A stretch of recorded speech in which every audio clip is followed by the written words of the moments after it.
Hey everyone, it's Nick. In this video, I'll show you the cutting board I made for my friend's birthday. Since the board is for a girl, I wanted to make it a bit lighter. So I decided to make the board with the dimensions of 18 by 12 inches and 1 inch thick. She knew that I was going to make her a board, but she had absolutely no idea about the design. Since she loves cats and cooking, the choice was clear. I start cutting with a 1/8 inch flat end mill at a feed rate of 40 inches per minute and a spindle speed of 12,000 revolutions per minute. I cut to the full depth on the first pass. By the way, this is an experimental board. Since it's 1 inch thick, I decided to add additional reinforcing ribs on the ends. I'm very curious to see how the board will perform in use.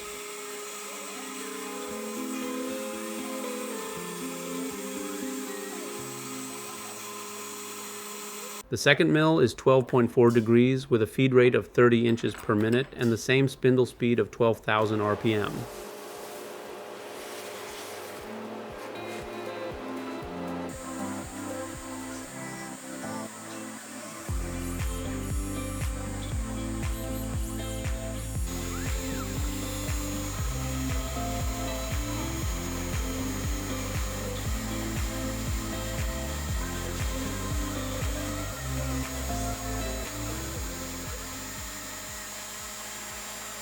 I decided to make the board with a two-sided design. On one side there will be a nasty cat, and on the other side a cute cat.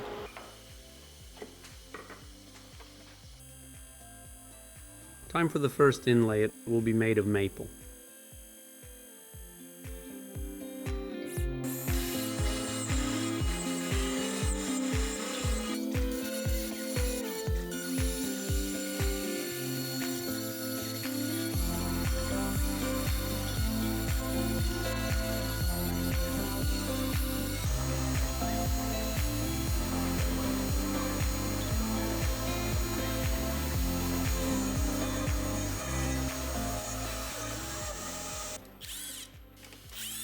After the pocket and the plug are cut, I always clean all the corners and remove any fuzz left by the router bit.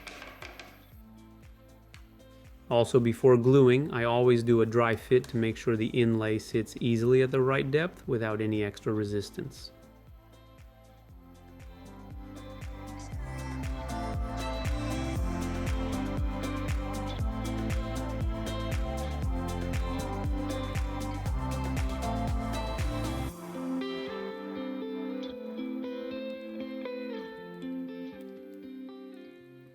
After applying the glue and spreading it thoroughly, I use a rubber mallet to guide the inlay into place, and then I put it under a press.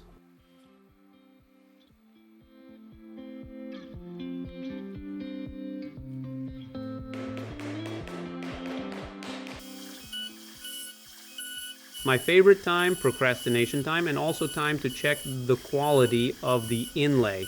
I've made quite a few boards with inlays, but every time I trim the excess of the inlay, I get a bit nervous. Everything here is perfect.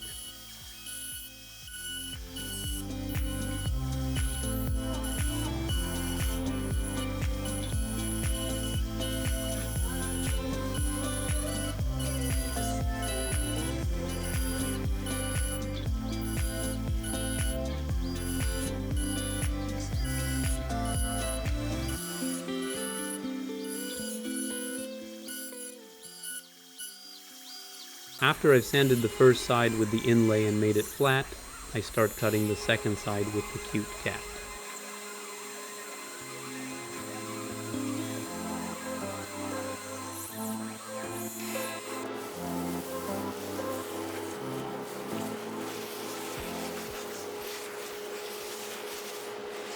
I repeat the same process on the other side.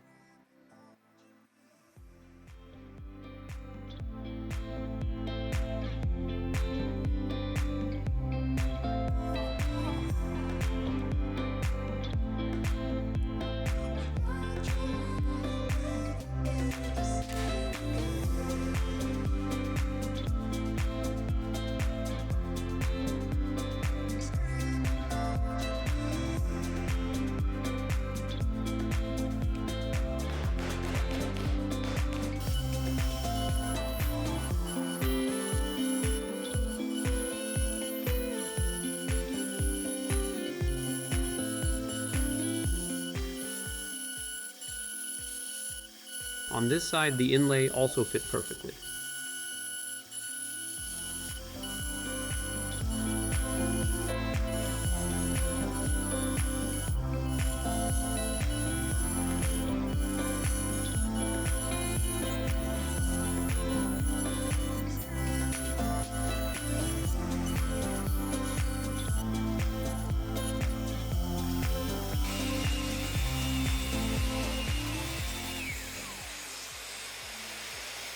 I carefully sand the board up to 400 grit.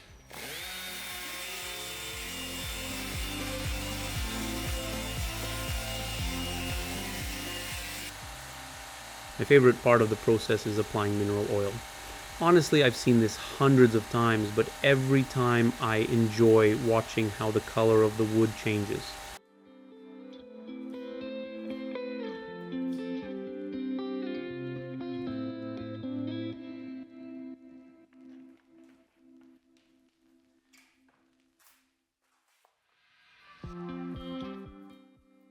After I sanded the board and soaked it in oil, I decided to make a small and steady stand.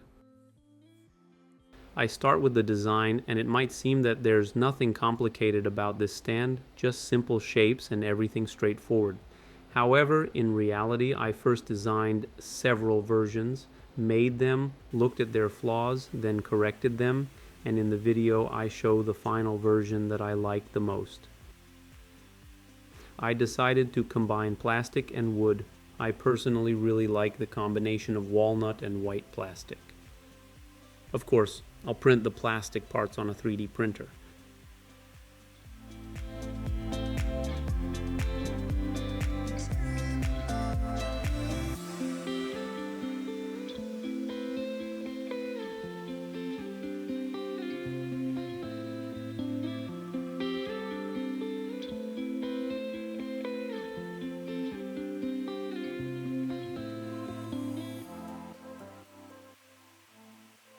For modeling, I used software from Shaper 3D.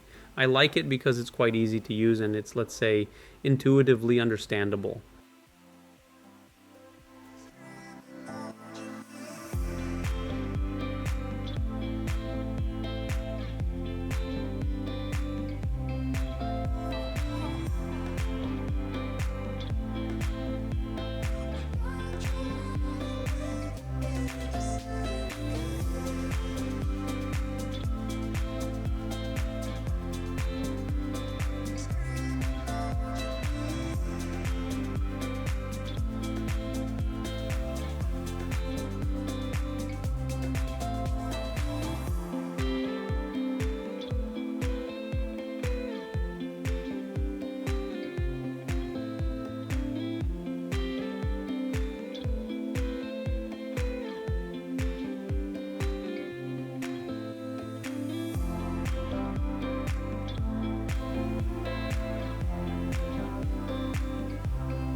I get a lot of questions about my spoil board, like why there are so many holes and what they're for.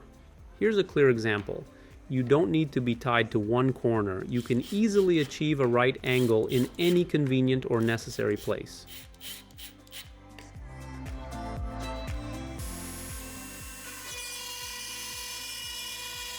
First, I mill the slots for the walls to make sure they fit, and then the rest of the stand.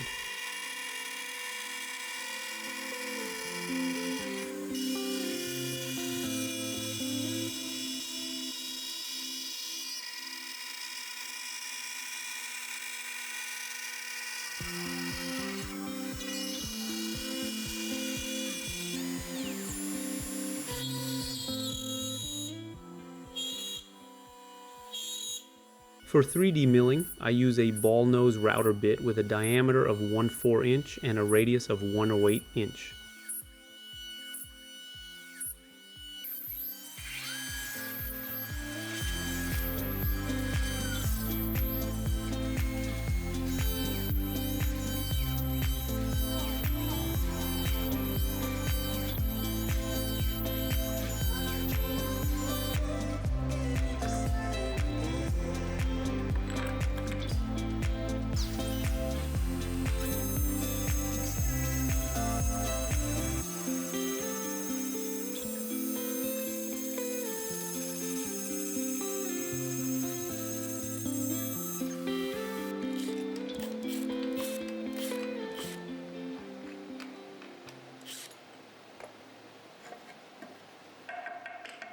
Now all that's left is to add a couple of details to the stand and it will be ready. For this I'll be using my new toy, a desktop laser machine from X-Tool. Honestly, I used to think that I didn't need a laser in my workshop, but now I can't imagine how I managed without it before.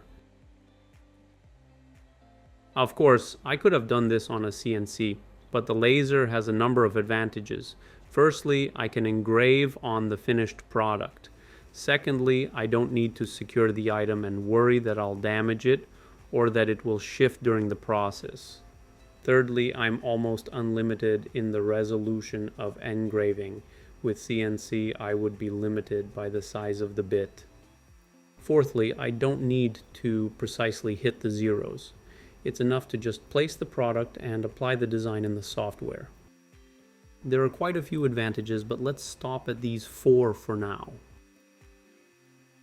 In conclusion, I really love my new toy, but as with the CNC machine, one needs to learn how to use it correctly. Now I have many ideas about where and how I can use it and will definitely show it in the upcoming videos.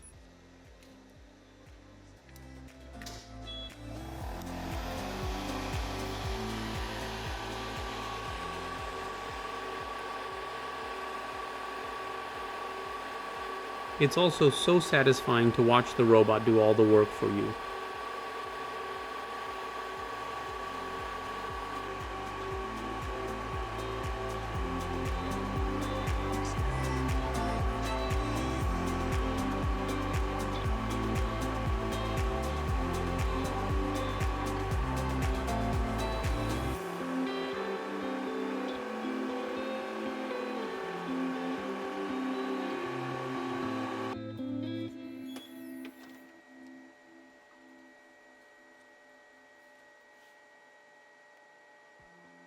In just 10 minutes, I got a super clean result with minimal effort.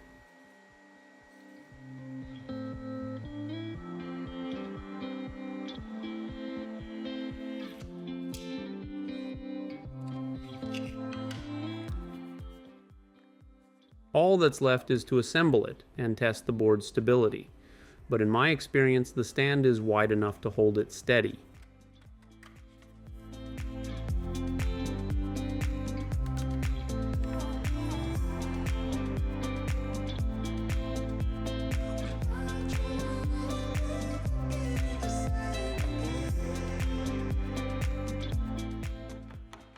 And this is how it will look in action. This side shows that there's no food ready.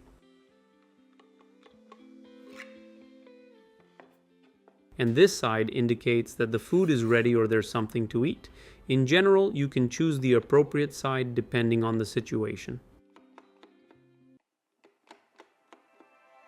I tried to make the board a bit different from what I usually do, and I must admit I like that it turned out to be two-sided and fairly light. Also, I like how the reinforcing ribs complement the overall design of the board. Happy birthday, Daria. Enjoy using your new board. Wishing you endless happiness and all the best in everything you do. Thank you all for watching. For the likes and subscriptions, see you in the next video.